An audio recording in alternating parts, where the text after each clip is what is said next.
Eu não combinei nada com o Leônidas, mas ele não podia ter escolhido versículos melhores, né, para iniciar esse tempo, onde nós vamos falar um pouquinho sobre a contemplação de Cristo e como Ele quer que nós sejamos transformados à sua imagem. Amém?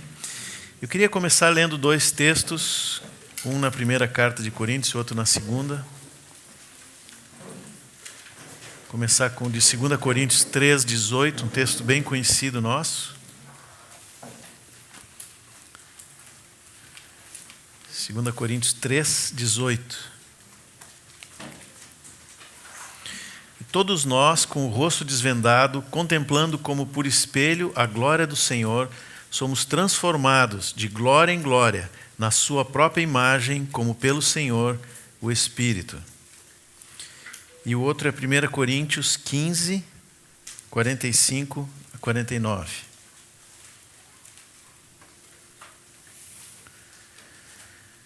Pois assim está escrito: o primeiro homem, Adão, foi feito alma vivente. O último Adão, porém, é espírito vivificante. Mas não é o primeiro o espiritual, e sim o natural, depois o espiritual. O primeiro homem formado da terra é terreno, o segundo homem é do céu. Como foi o primeiro homem, o terreno, tais são também os demais homens terrenos. E como é o homem celestial, tais também os celestiais. E assim como trouxemos a imagem do que é terreno, devemos trazer também a imagem do celestial. Vamos orar mais uma vez?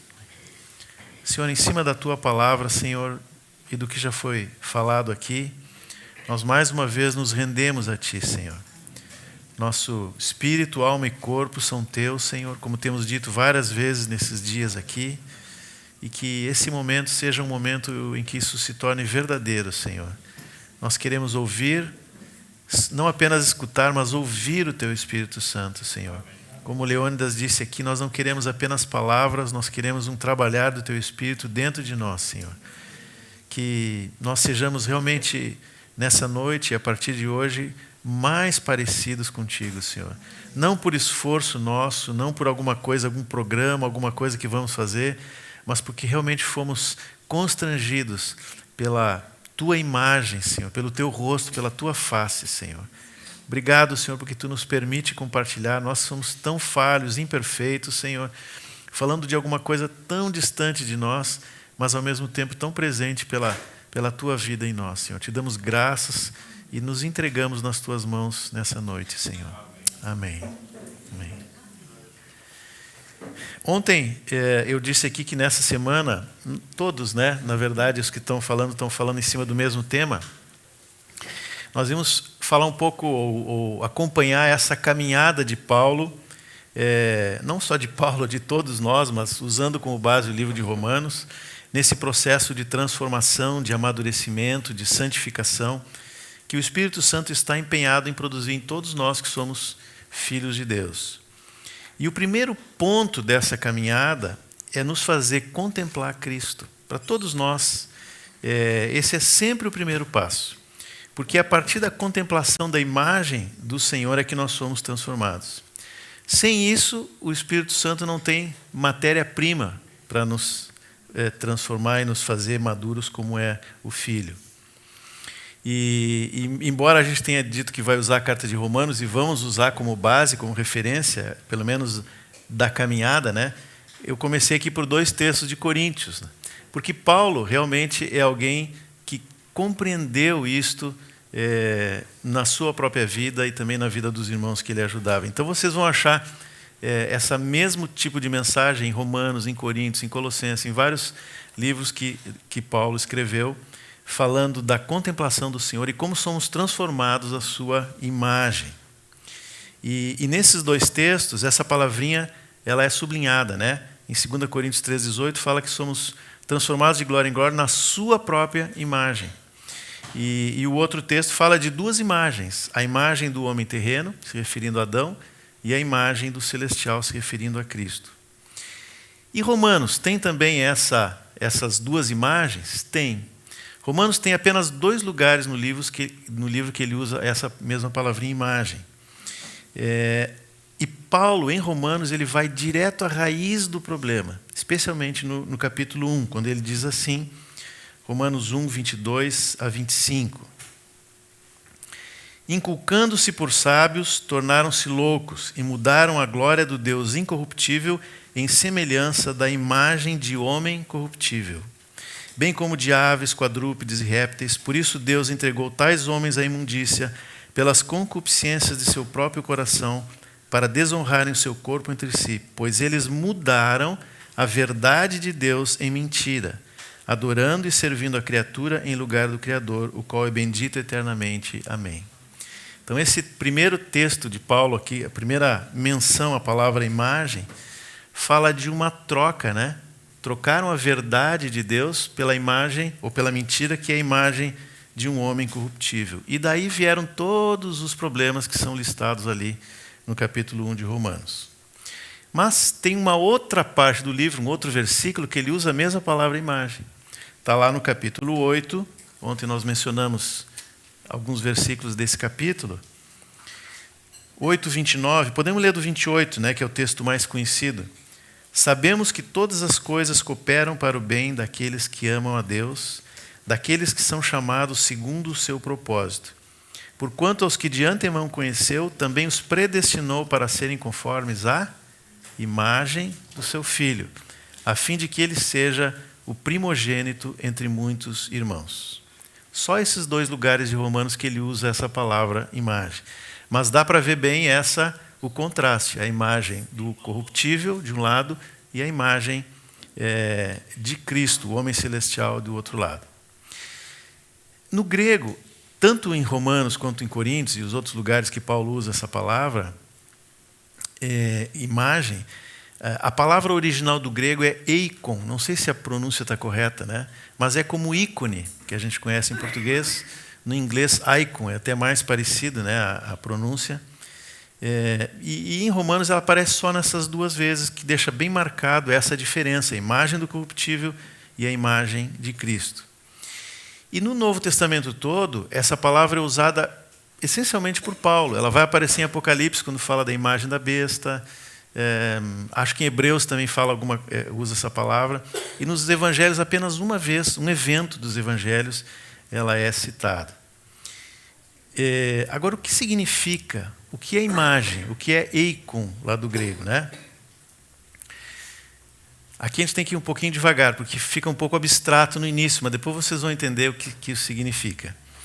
Porque imagem é a representação de algo que é abstrato, mas que carrega nessa representação visual uma série de valores, de conceitos, uma ideia ou uma ideologia, que quando eu vejo aquela imagem, eu sei do que se trata. Se eu vejo uma foice e um martelo, eu sei qual é o conjunto de ideias que aquilo representa. A imagem carrega, aquele símbolo visual carrega essa imagem. E assim vai, né? Outro texto bastante conhecido de Paulo, e esse explica também como algo visual tem uma imagem, né?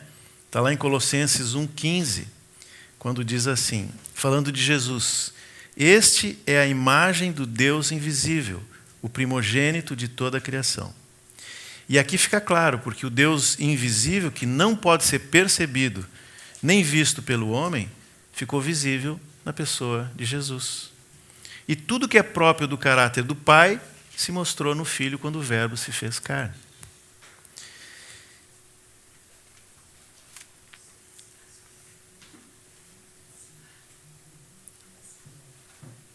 Outros exemplos, né, para a gente entender bem o que significa imagem. Tudo que vemos, na verdade, tudo que nós não vemos, mas nós pensamos, idealizamos, imaginamos, pode ser transformado numa imagem. Se vocês pensarem, por exemplo, na bandeira de um país, a bandeira de um país carrega sempre uma imagem, uma representação de algo que está na cabeça das pessoas. Todos aqui aprenderam que a bandeira do Brasil o verde representa as matas, o amarelo, o ouro, o azul, o céu. Não sei se quem fez a bandeira pensou nisso, mas existe uma imagem colocada ali, né? E cada país é assim, né? Os brasões de famílias, que hoje a gente quase não vê, não sabe, não conhece, né?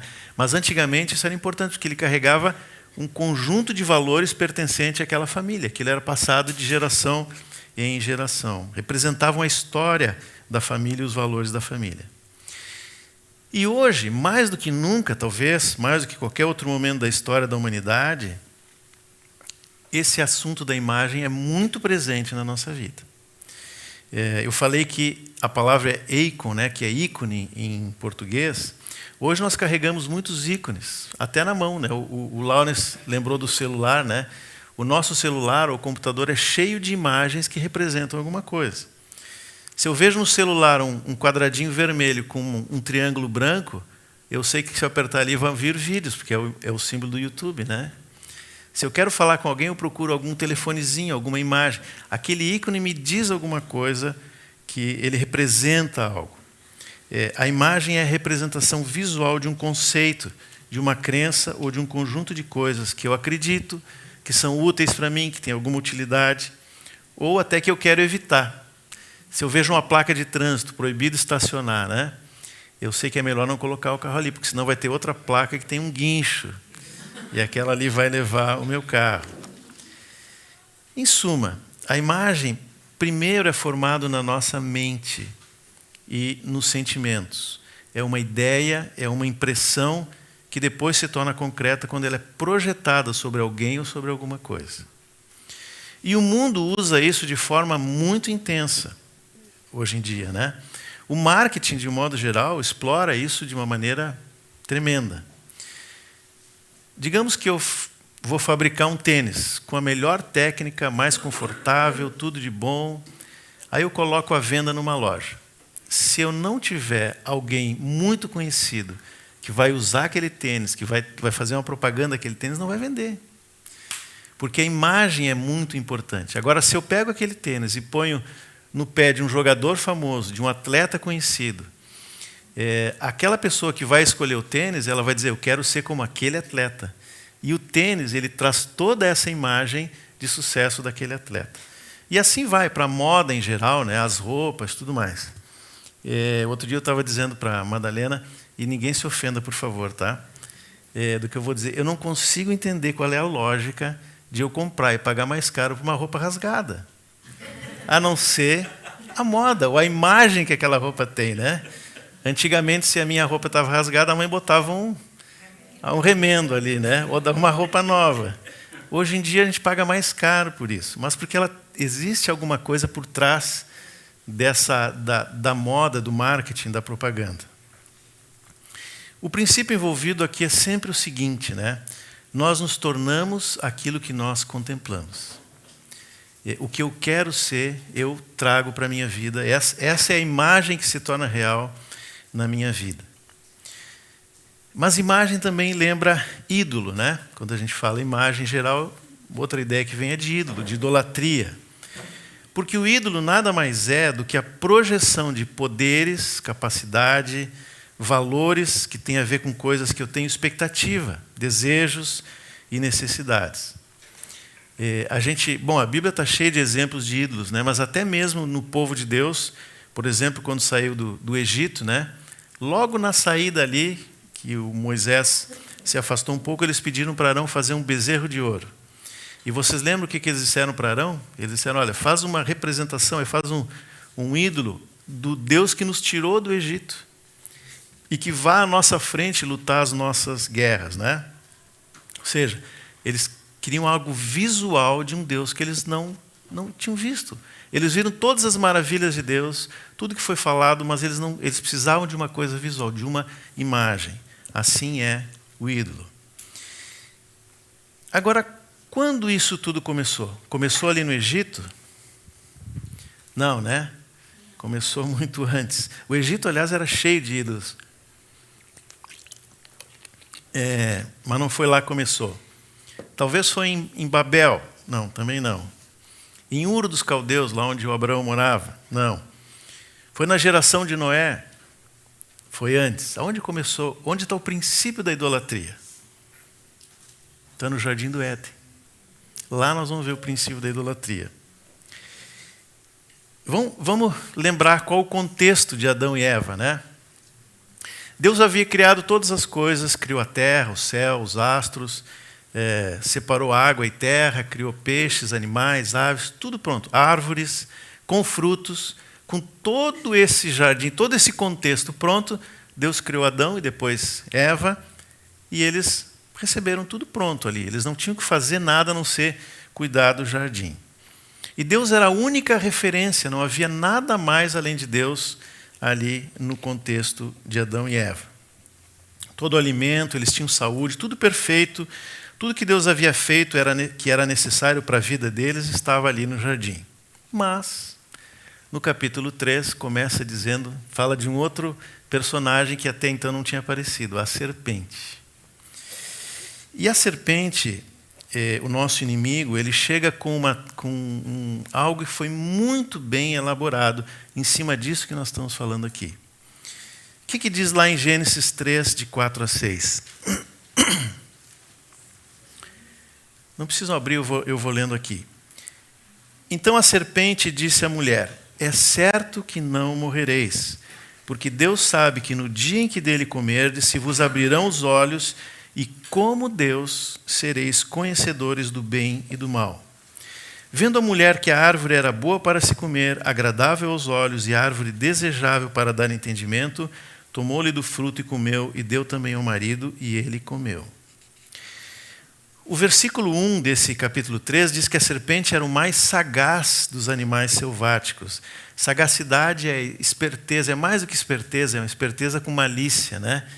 Ele trabalha para fazer alguma coisa assim no oculto. E Satanás tinha a intenção escondida de derrubar, destruir, desfazer aquilo que Deus estava construindo ali na vida de Adão e de Eva. E por isso ele levou essa tentação para eles dessa forma. Porque até aquele momento Adão e Eva não tinham nada mais como referência a não ser a pessoa de Deus e a sua palavra. Tanto que a resposta inicial de Eva foi isso. Deus disse isso. Ela pode ter mudado um pouquinho ali, mas ela sabia o que Deus tinha falado. Era a única referência que eles tinham. Então, mas a forma como Satanás conduziu a conversa gerou muitas coisas na alma de Adão e Eva, na alma daquele casal, especialmente da Eva, em princípio, mas depois também de Adão. Satanás sabia que não poderia chegar pelo Espírito, porque o Espírito é a nossa parte em que nós compreendemos a vontade de Deus. Ele precisava fazer um bypass, né? Ele precisava chegar na nossa mente, nos nossos sentimentos e elevar a alma, tirar a alma do lugar onde Deus havia colocado, para que o homem agisse sem ouvir a Deus. E a primeira coisa que Satanás fez para alcançar esse objetivo foi trazer uma dúvida sobre o caráter de Deus, maculando a imagem de Deus, do Deus Santo, Deus Criador, puro, Todo-Poderoso e, acima de tudo, Pai amoroso para aquele casal. Ele diz, é como se ele chegasse e dissesse assim para alguém, né? Conhece o fulano? Conheço, tem certeza? Tu já viu que ele, quando tu sai daqui, ele vai falar com outro? Eu acho que ele fala de ti. E assim, sabe, quando alguém vai de forma sagaz e começa a minar a nossa relação com alguém? Foi assim que Satanás fez. Ele maculou a imagem de Deus e tirou essa imagem de Deus do coração de Eva e depois de Adão. E quando ele tirou a imagem de Deus, ele fez a segunda parte do plano, que é colocar uma imagem falsa no lugar de Deus. Qual foi a imagem falsa que ele colocou? Que o homem seria conhecedor do bem e do mal e seria como Deus. Ali nasceu a idolatria e o homem virou seu próprio ídolo. Naquela imagem de que o homem, conhecendo o bem e o mal, ele seria igual a Deus e poderia ser o supridor da própria vida. Uma imagem de um ídolo de autossuficiência, de independência, sem Deus. Essa imagem não era verdadeira. E hoje nós sabemos muito bem que o homem não se virou nada bem sozinho, sem Deus. Mas naquele momento isso cativou os pensamentos e os sentimentos daquele casal. De que esse homem cheio de poder e de sabedoria se tornaria capaz de, no mínimo, argumentar com Deus, né? pensa assim, Deus diria algo para Adão e Eva e Adão poderia pensar assim, não, só um momentinho, deixa eu examinar aqui com o conhecimento do bem e do mal e ver se isso realmente é bom para mim. Eu faço o que é bom e não faço o que não me agrada. E a partir daí vieram todos os problemas da humanidade. Até hoje, de lá para cá, o homem é o seu maior ídolo. Quando a gente pensa, por exemplo, nos super-heróis, né, de quadrinhos ou de filmes, eles são realmente a imagem de poderes e qualidades que o homem deseja ter. Ou voa, ou faz isso, ou faz aquilo, né? Coisas que a gente sabe mentalmente que não existem, mas é o desejo do homem de ter aqueles poderes. Outro dia um irmão ele falou uma coisa interessante, né? Ele lembrou do Incrível Hulk, os mais antigos devem lembrar aqui, né? Ele disse: tem até um super-herói para ira. Quando a gente se ira, ele consegue resolver os problemas e fazer vingança à sua maneira. Então, é exatamente esse o princípio que Satanás explorou na conversa com Adão e Eva. Até porque ele já tinha essa visão distorcida, né? Isaías 14, Satanás dizia: sereis semelhante ao Altíssimo. Esse era o desejo do coração dele, que ele transferiu para o homem. E os versículos seguintes do texto de Gênesis falam da forma como aquela sugestão de Satanás encontrou eco no coração de Eva e também de Adão, porque diz que ela olhou e viu que era um fruto agradável aos olhos, desejável para dar entendimento. Ou seja, o engano de Satanás é que eles teriam o mesmo conhecimento de Deus e seriam autossuficientes, independentes e poderiam assim levar a sua vida. É como se o homem pudesse realmente avaliar o que Deus diz, escolher o que fazer e o que não fazer. A gente sabe que isso é uma tolice, né? Mas foi o que derrubou aquele casal. Eles engoliram essa isca e isso gerou a imagem de um homem como se ele realmente fosse Deus, com autonomia e independência. Eles nem lembraram do alerta que Deus tinha feito sobre a morte, né? O dia em que comessem morreriam, porque de tal forma essa imagem foi gerada na mente de Adão e Eva que eles esqueceram de tudo. E toda a história da raça humana daí para frente é uma extensão desse momento. O homem projeta sobre si mesmo as características divinas. Por isso que os deuses da antiguidade, todos ou quase todos, normalmente tinham formas humanas com poderes divinos, né? Um homem como Deus. E não só as divindades da antiguidade, mas os próprios reis, homens poderosos, eles tinham símbolos do que eles imaginavam que eles seriam, o que eles gostariam de ser. Então, tinha um símbolo do leão, o outro o símbolo do touro, e assim vai, né? E toda a história da humanidade vai seguindo essa mesma lógica. E o resultado desse primeiro pecado, e por isso que a gente chama de pecado original, né? Nós vamos achar ali no próprio livro de Romanos. Se a gente continuar a leitura do capítulo 1, depois do 22 ali, que é o texto que nós lemos: inculcando-se por sábios, se tornaram loucos, mudaram a glória de Deus, e incorruptível em semelhança do homem corruptível. E aí continua dizendo o que isso gerou. Versículo 29, por exemplo: cheios de toda injustiça, malícia, avareza, que é idolatria, Paulo fala isso, né, mais adiante, maldade, possuídos de inveja, homicídio, contenda, dolo, malignidade, difamadores, caluniadores, aborrecidos de Deus, insolentes, soberbos, presunçosos, inventores de males, desobedientes aos pais, nem as crianças escapam, insensatos, pérfidos, sem afeição. Bom, a lista é grande. Esse foi o resultado daquele primeiro pecado. Também com esse pecado, a ordem que Deus havia estabelecido foi alterada, porque Deus criou espírito, alma e corpo, sendo que o espírito poderia ter comunhão com Deus. E a partir daquilo que Deus dissesse, comunicasse através do espírito, a alma, como um bom mordomo, um gerente, vamos dizer assim, ordenaria o corpo a fazer a vontade de Deus. Mas isso foi alterado. Por causa do pecado, o espírito não poderia mais ter livre acesso, livre comunhão com Deus. E a alma, superestimulada, tomou a sala de controle. Inclusive tem um filme aí, né, que fala sobre os sentimentos na sala de controle. Mas é bem verdadeiro isso, né? Hoje em dia o homem é governado pelo que pensa e pelo que sente. E o corpo, por sua vez, ficou totalmente sem controle, sem referências, buscando apenas satisfazer as suas necessidades. E assim, com o espírito apagado, alma e corpo passaram a viver para satisfazer os anseios e desejos carnais. E é por isso que a Bíblia chama essa sociedade entre a alma e o corpo de carne, né? Agora, como que o homem vai sair desse lugar de morte? Será que essa alma superestimulada, autônoma, conhecedor do bem e do mal, é capaz de rejeitar o mal e de fazer o bem segundo a vontade de Deus? A gente já sabe a resposta que não, né? Mas a consciência sim. E é o que diz na sequência do texto de Romanos. A consciência é uma função do Espírito.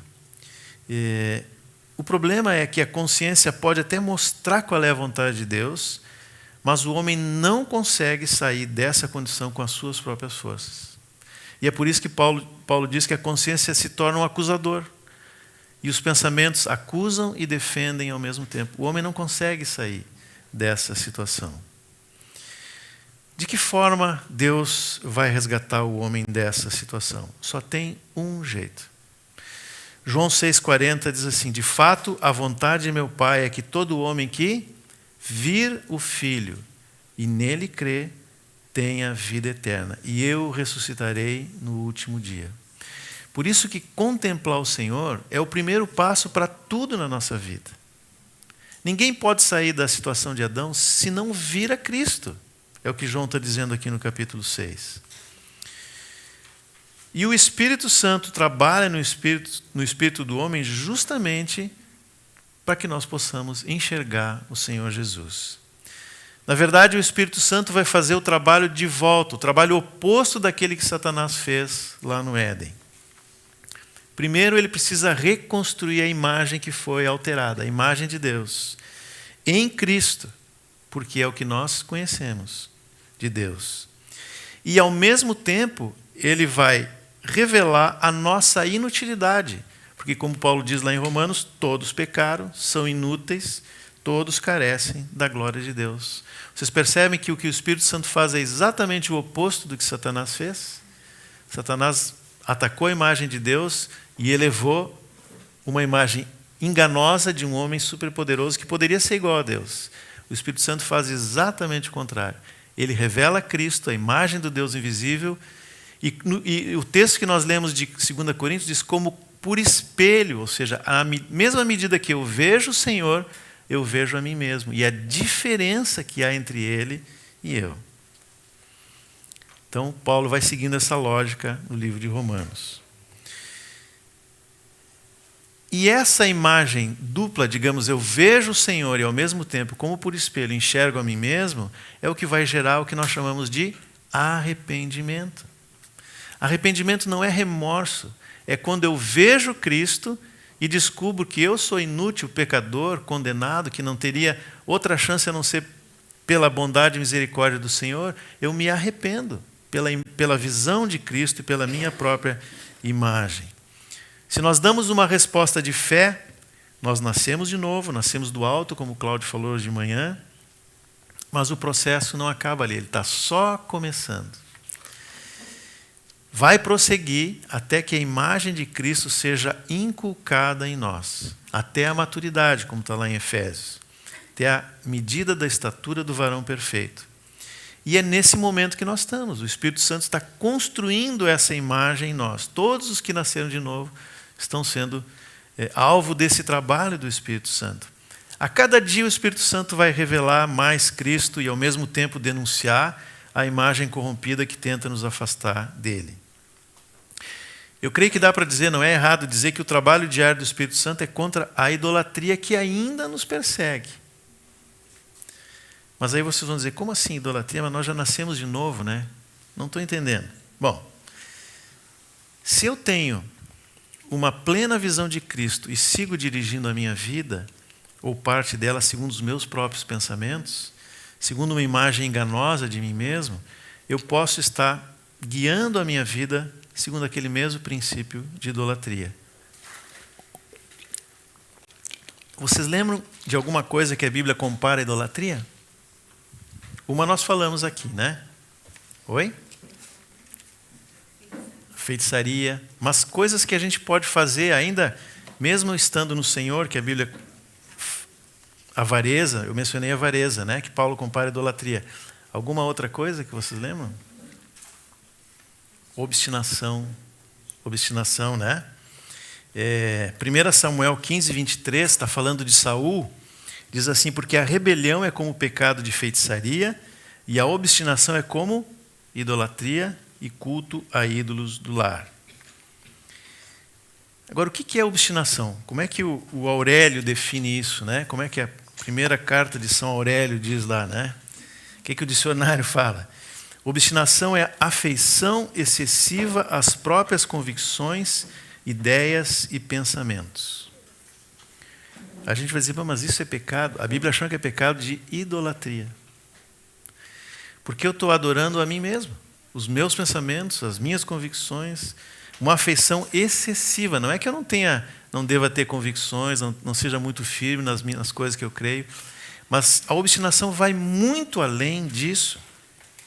Quando nós somos obstinados em alguma coisa, nós nos tornamos o nosso próprio Deus. Ninguém sabe de nada, nem Deus. Só eu sei o que é certo.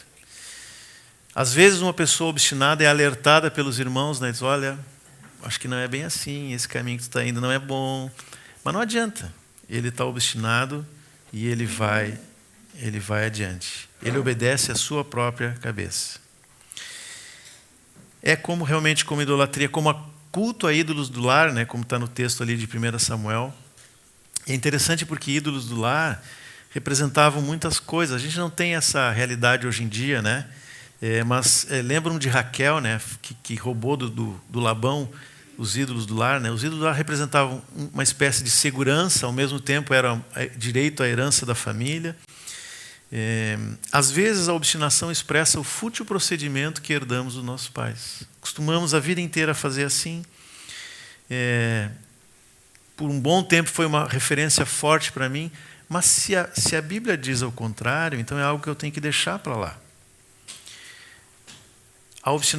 Na obstinação, o ídolo sou eu mesmo e as minhas certezas, entre aspas, né? E esse é um ídolo que requer muitos sacrifícios, como qualquer outro ídolo, né? Especialmente no âmbito familiar. O obstinado, ele sacrifica relacionamentos, sacrifica o casamento, às vezes, por causa de uma ideia fixa que não sai. Sacrifica filhos, às vezes a saúde mental da família. Às vezes a obstinação envolve projetos, e aí o obstinado sacrifica tempo e até dinheiro. Quantas pessoas perderam tudo por causa de projetos obstinados? Todo mundo dizia, não faz, não vai. Não. Às vezes a família sofre com isso, né? Normalmente, sempre acaba sofrendo. Perde tudo e não se dobra. Vai perguntar, ainda continua lá, achando que estava certo. E não necessariamente pode estar errado em tudo, né? Mas não dá certo. E se dá certo, perde outras coisas. Os efeitos colaterais são danosos. Irmãos, quantas vezes nós podemos agir assim? Quanta divisão na família, na igreja, entre irmãos, entre amigos, tem como pano de fundo uma obstinação. Às vezes uma coisa muito velada, mas eu não abro mão daquilo ali. Eu não gosto de tratar pecado como pecado que é masculino ou feminino, né? Por exemplo, a gente tende a tratar o pecado de impureza como sendo algo próprio dos homens, mas a gente sabe que homem e mulher é a mesma coisa. Mas realmente os homens têm que ter cuidado maior com o pecado de impureza. Na obstinação, embora ele não seja um pecado que dê para colocar um gênero, as irmãs têm que ter muito maior cuidado no que diz respeito à obstinação. Um cuidado redobrado. Existem homens obstinados? Claro que existe. O texto que a gente leu é de Saul, um obstinado padrão, assim, né? Aquele de manual. Mas realmente a mulher tem um pouco mais de fraqueza nesse assunto. É só olhar o que aconteceu no Éden. Paulo diz que a mulher foi enganada lá no Éden. O homem não. Eva ofereceu o fruto para o marido, já convencida daquilo que tinha ouvido de Satanás. E Adão foi omisso, não se comportou como cabeça, não conduziu a esposa para Deus. O pecado de Adão talvez seja mais grave até que o de Eva, mas aqui o assunto não é gravidade do pecado, mas o cuidado que as irmãs devem ter. E eu falei irmãs, porque mesmo nascidas de novo, as mulheres podem tropeçar nesse assunto. Lá no Éden, depois que Deus confrontou Adão e Eva, os dois com o pecado, né? Na verdade a serpente também entrou ali no assunto, né? Mas veio a primeira declaração de juízo sobre eles. Adão, Eva e a serpente. E no caso de Eva, Deus disse assim, está em Gênesis 3,16, o teu desejo será para o teu marido e ele te governará. Mas na prática, esse é um assunto muito espinhoso para as mulheres. No mundo, nem se fala, né? Mas mesmo na igreja, isso ainda muitas vezes é um problema. E isso pode demonstrar obstinação. Um pecado muito parecido, que está no mesmo texto, inclusive lá de Samuel, é a rebeldia, que o texto ali compara com feitiçaria. Eu sempre digo que o obstinado ele não enxerga o seu problema. O rebelde ele enxerga, mas mesmo assim ele quer. E como ele não consegue fazer as coisas do jeito normal, natural, então ele tenta fazer de outra forma. Ele tenta manipular as situações. E a manipulação, também segundo São Aurélio lá, né, é a falsificação da realidade que busca induzir alguém a pensar de determinada forma. E o texto de Samuel compara a feitiçaria, a rebeldia com a feitiçaria, porque o feiticeiro ele faz isso. Quando uma coisa não é conseguida pela maneira natural, ele tenta de uma forma oculta, né? Não sei se na cidade de vocês tem, lá na minha tem muito aquele cartaz assim, traga a pessoa amada em 3 dias. Já viram isso, né? Ou 5, aí depende da qualidade do feiticeiro lá, né?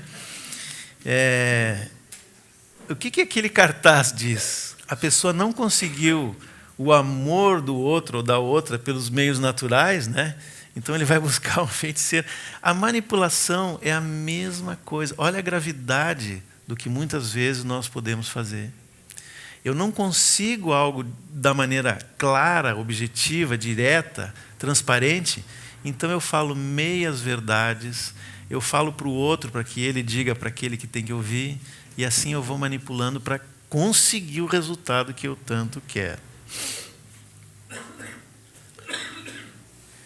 Outro ídolo que a Bíblia fala também é a avareza, que é o amor ao dinheiro, às riquezas, né?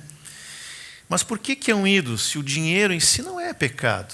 Muito pelo contrário, a palavra fala para fazer amigos acho que é riquezas injustas, iníquas, né? A expressão que está lá na palavra. O dinheiro em si é meio de troca. Mas o amor ao dinheiro, sim, é a raiz de todos os males. Eu falei que Paulo é o que mais usa a palavra imagem, né, no Novo Testamento, embora ela apareça em alguns outros livros. Nos evangelhos ela aparece vinculada a um evento só, embora ele é citado em 3 evangelhos, que é aquele encontro de Jesus com os discípulos dos fariseus, onde eles perguntam para Jesus se deveriam pagar tributo a César. Lembra? Tá, vamos pegar Mateus 22, por exemplo. Dize-nos, pois, que te parece? É lícito pagar tributo a César ou não? Jesus, porém, conhecendo-lhes a malícia, respondeu, por que me experimentais, hipócritas? Mostrai-me a moeda do tributo. Trouxeram-lhe um denário, e ele lhes perguntou, de quem é esta efígie? Aqui a palavra no original é eikon, imagem, a mesma palavra que Paulo usa lá em Romanos e nas outras cartas. De quem é esta imagem e inscrição? Responderam, de César. Então lhes disse, dai, pois, a César o que é de César, e a Deus o que é de Deus. Por que a riqueza se torna ou pode se tornar um ídolo? Porque o poder conquistado pela riqueza é outro aspecto da mesma árvore do conhecimento do bem e do mal. O dinheiro em si não é pecaminoso, mas a imagem que ele carrega pode se tornar um ídolo para nós. Que imagem é essa? Quem tem riqueza tem poder, tem autonomia, tem independência para decidir o que fazer da sua vida sem precisar consultar a Deus. Quem tem um orçamento curtinho ali, né? Dizer, Senhor, como é que eu uso o meu dinheiro? O que tem sobrando deveria fazer o mesmo. E muitos irmãos fazem isso. Eu conheço muitos irmãos que têm recurso e dizem, Senhor, me dá sabedoria para usar esse recurso que não é meu, é teu. E Deus dá mais ainda para aquele irmão porque ele usa com sabedoria. Mas a imagem por trás da riqueza é uma imagem de autossuficiência, de poder. Eu posso fazer isso, nada me impede. Aparentemente, esse homem é mais livre que os outros, né? Que os demais que não têm essa capacidade, esse poder, essa autossuficiência. Mas, na verdade, ele está adorando a imagem da sua própria autossuficiência. É o mesmo ídolo aquele desde o Jardim do Éden. E não é só o rico, o milionário, que pode cair nessa armadilha, né? Alguém que tem a conta zerada ou que vive no cheque especial pode estar no mesmo engano. Vive sonhando com coisas, vive ansioso para ter algo que lhe agrada. Aliás, a ansiedade está dentro do pacote. Vocês lembram que Jesus falou em Mateus 6, ninguém pode servir a Deus e a mamon, ou as riquezas, né? Porque vai agradar um e o outro não. Qual é o versículo que vem na sequência desse? Exatamente na sequência. Diz assim, por isso não andeis ansiosos com que é a vez de comer ou vestir. Ou seja, a ansiedade está ligada a esse assunto de mamon. A ansiedade, como diz o nosso irmão César Coneglia, que muitos já ouviram, né? Demonstra o quanto nós não conhecemos a paternidade de Deus. Qual é o filho que conhece muito bem o seu pai, que sabe que é amado, que pensa assim, o que eu vou comer amanhã? Será que amanhã vai ter comida? Será que amanhã eu vou ter roupa para vestir? O filho não pensa isso. Ele tem um pai que supre todas essas coisas. Mas, como a relação nossa com Deus mudou por causa das riquezas, eu vivo ansioso. No lugar da imagem de Deus como supridor, entra a imagem de Mamon. E como Mamon é um Deus instável, porque a palavra diz que a riqueza é instável, né? A instabilidade das riquezas, eu fico ansioso porque eu não sei o que Mamon vai me dar amanhã. Então eu sirvo a esse ídolo para receber dele o que eu preciso. Dedico meus pensamentos, né? Eu sacrifico meu tempo, meus pensamentos, sob a forma de preocupação, de planos, excesso de trabalho, um tempo exagerado e desnecessário, às vezes até de forma ilógica. Outro dia, um irmão estava lembrando assim que ele confessando que era um pecado que ele tinha, né? Ele disse, eu perdi um tempo enorme indo de posto de gasolina em posto de gasolina para achar qual era o litro mais barato. Às vezes eu conseguia 2 centavos. E eu não me dava conta que eu gastava mais combustível andando do que eu economizava naquele último posto. Até que Deus disse para ele, isso é pecado. Não é que seja pecado procurar o preço mais baixo, vocês estão me entendendo, né? Que às vezes nós andamos assim, ansiosos ou atrás de coisas que não fazem sentido. Isso gera muitas vezes engano, inveja. A inveja também é a imagem de uma coisa que eu acho que é bom para mim, mas que o outro tem, né? Eu projeto, eu seria melhor se tivesse aquilo. Então vocês veem que tudo vem daquele mesmo pecado original. Falta de perdão, falta de misericórdia, avareza em lugar de generosidade. Uma vez um irmão disse que a gente descobre esse tipo de pecado na hora de dividir a pizza no restaurante. Tem um tipo de avarento que quando ele vê que o garçom vai trazer a conta, ele diz, lembrei que eu preciso fazer algo. Ele sai antes, né? Aí a pobre do irmão que tinha a comanda já pensa assim, vou ter que pagar por 2, não sabe se vai receber depois. Aí tem um outro tipo de avarento, que é o avarento religioso. Ele traz moedas de casa, porque ele vai pagar exatamente o valor que coube para ele, né? Nem a mais, nem a menos. Você, ainda, além de avarento, tem justiça própria. Mas tem o generoso. O generoso olha para a situação do irmão que está com a comanda e diz assim, quanto é que falta? Deixa que eu pago, eu te ajudo. Eu divido contigo, eu pago para ti. E eu pergunto, qual desses lembra mais a imagem de Cristo? Não foi o que Jesus fez? Ele não pagou a nossa dívida? Por que eu vou viver ansioso com o que eu vou comer ou vestir amanhã, se o Senhor pagou a maior dívida que eu tinha? como nós precisamos restaurar a imagem de Deus em nós. Em Lucas 18, Jesus é abordado por um homem rico, né? Na nossa Bíblia fala do jovem rico, que se achava que estava tudo tranquilo. Ele foi atrás de Jesus para buscar aprovação. Ele cumpria os mandamentos e ele queria que Jesus dissesse que estava tudo bem. Aí ele pergunta, o que eu vou fazer para herdar a vida eterna?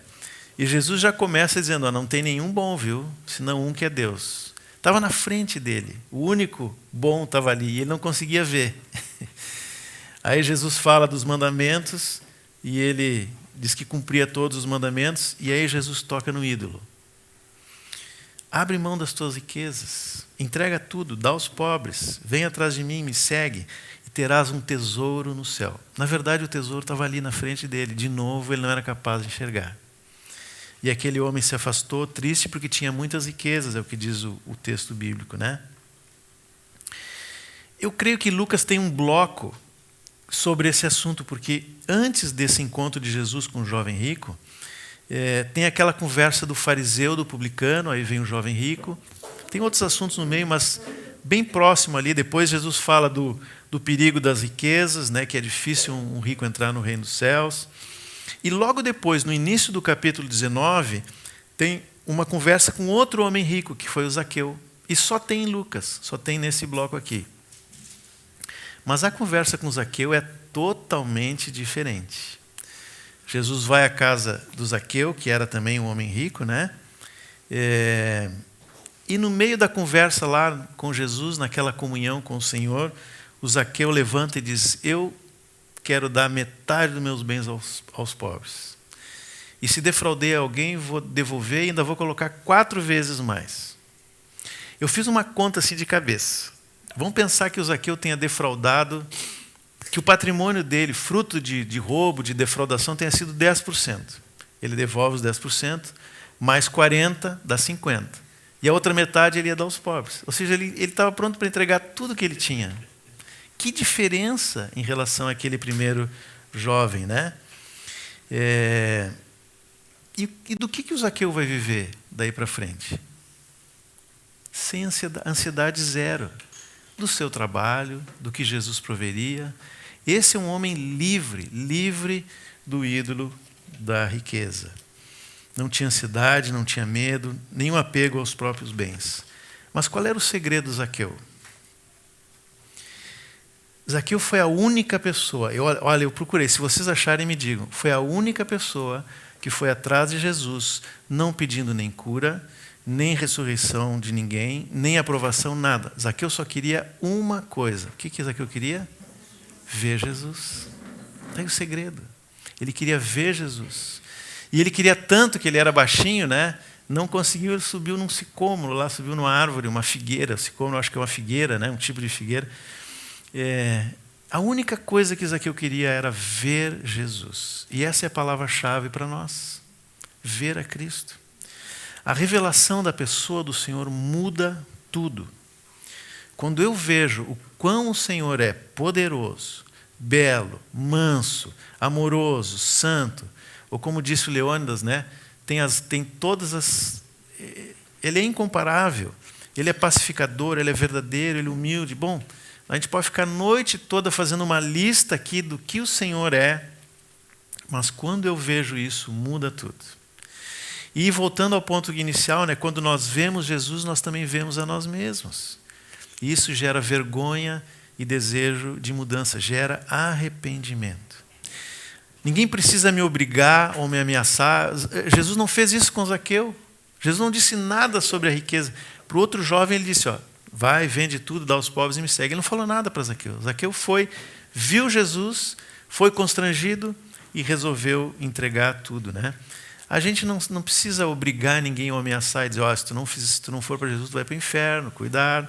Não precisa. Quando alguém vê o Senhor, a admiração pelo Senhor e a rejeição da própria imagem corrompida vai gerar essa mudança. Que libertação é quando eu vejo a mim mesmo dessa forma, em comparação com o Senhor? Se é que isso é possível, né? Está tão distante, mas... por causa do Espírito Santo, isso é possível.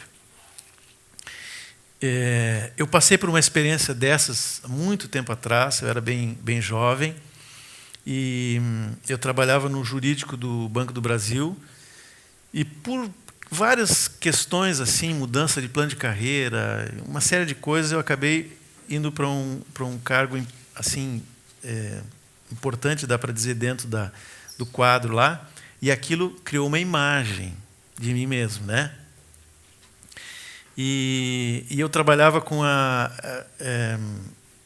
o banco chamado de operações estruturadas, que é quando uma instituição financeira financia uma obra de grande porte, assim, uma construção de uma fábrica, alguma coisa assim. E eu lembro de um projeto que durou assim, quase um ano. Aquele projeto ia e vinha, mudavam e negociavam, mexia valor, ia para cá. E eu acompanhei aquele projeto durante todo o período, junto com o pessoal que negociava lá com a empresa que estava fazendo essa... Acho que era uma duplicação de uma fábrica. Aí, um belo dia, me ligou o rapaz, o senhor que estava cuidando da negociação, e disse, olha, acho que agora aprovamos, vai sair aquele negócio. Só que a gente precisa de agilidade, porque a gente tem uma semana, tinha questão de meta e não sei o quê, então tem que ser rápido. Eu vou ver se eu assino esse contrato aqui e trago para vocês darem o visto, né, para poder fechar aqui. Não, pode deixar. Eu já conhecia aquilo, estava tranquilo. Aí foi um dia, 2 dias, 3 dias. Na sexta-feira, às 5:45 da tarde, ou sei lá, eu estava quase saindo, ele chegou com o contrato lá e disse, olha, precisamos urgência, será que tu consegue me entregar segunda? Eu disse, não, pode deixar, deixa que eu vou dar um jeito aqui. Eu já conhecia, era tranquilo aquilo, né? Vou botar aqui em cima dos outros, é minha prioridade. Tá bom, ele agradeceu e foi embora. Aí na segunda-feira de manhã eu chego e a secretária disse assim, olha, o fulano ligou, já ligou 3 vezes. E o rapaz esse, né? E eu pensei assim, será que mudaram, desistiram, alguma coisa aconteceu. Aí liguei para ele, bem cedinho de manhã, e ele disse, ei, tá pronto? E eu achei que ele estava brincando, né?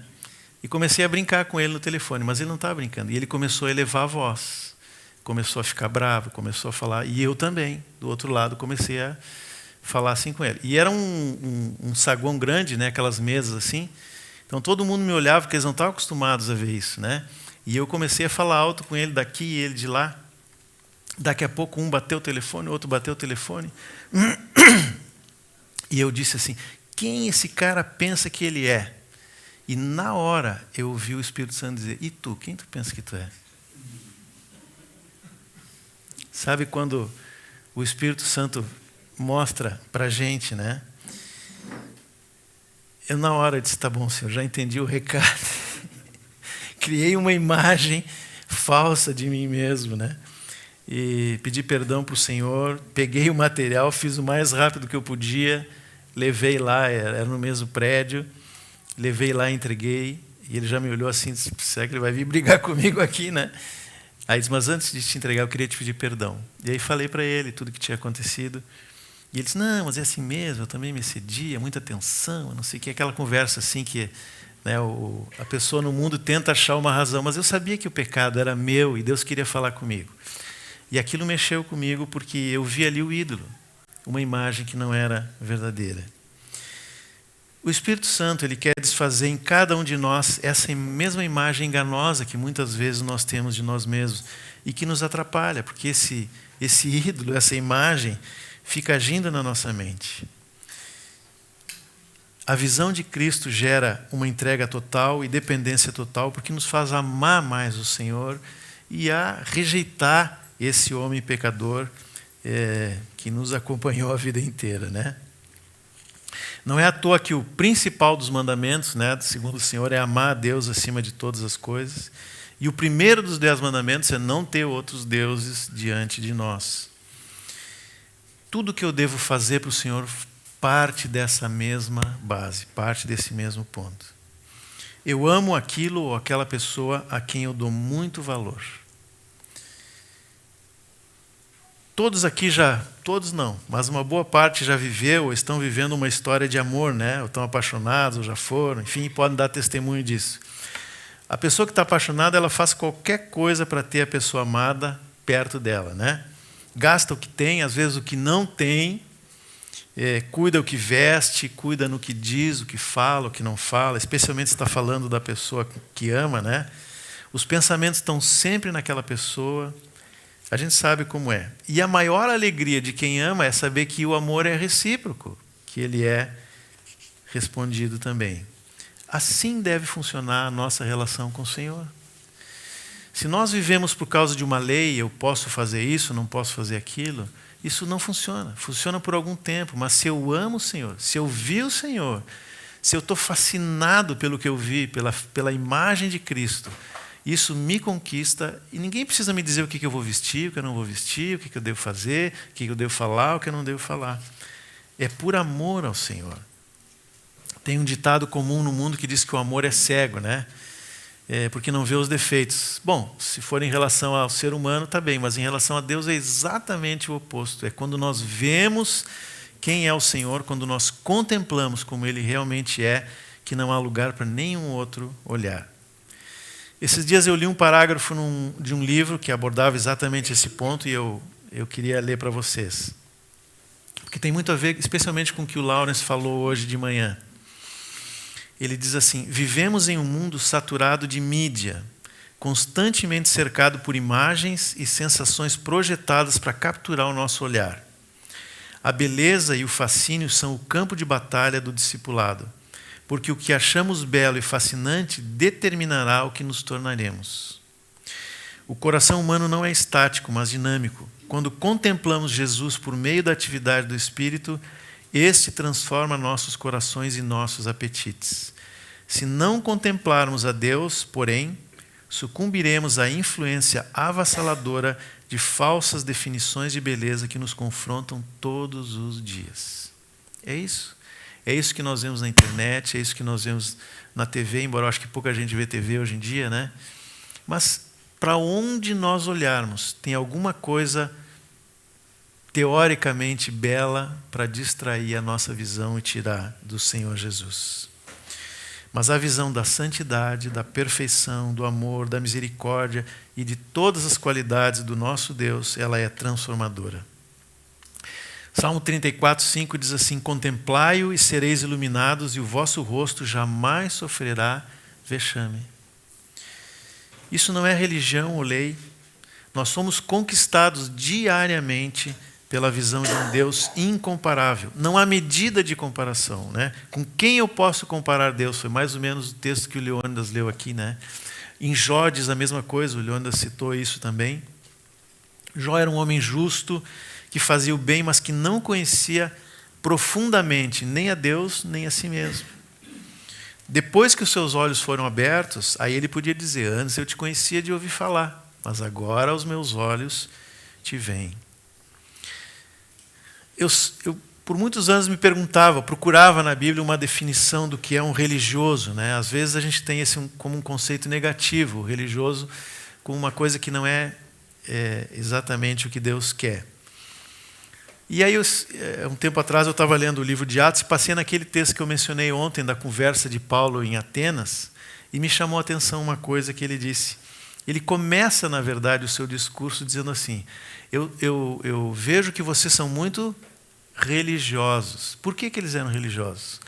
Porque eles tinham um altar e adoravam um Deus desconhecido. Essa é a definição do que é religioso. Quando a gente adora um Deus que nós não conhecemos, nós somos religiosos. Mas, ao contrário disso, se nós contemplamos e temos revelação de Jesus Cristo, que é a imagem do Deus invisível, essa visão lá dentro, no nosso espírito, vai modificando o que nós pensamos, o que nós sentimos, o que nós fazemos na continuidade desse processo de santificação. O Cláudio mencionou o Davi hoje, né, de manhã, que é um homem que, mesmo não tendo a habitação do Espírito, como ele falou, é um homem que buscava a Deus e certamente foi guiado pelo Espírito em muitas das coisas que fez, né? E, bom, teria exemplos vários de Davi aqui sobre esse assunto, mas Salmo 27, 4, ele diz assim: uma coisa eu peço e a buscarei, que eu possa morar na casa do Senhor todos os dias da minha vida para contemplar a beleza do Senhor e meditar no seu templo. Eu vou repetir aqui um ponto importante, né? A revelação da pessoa do Senhor é obra do Espírito Santo em nosso espírito, é interior.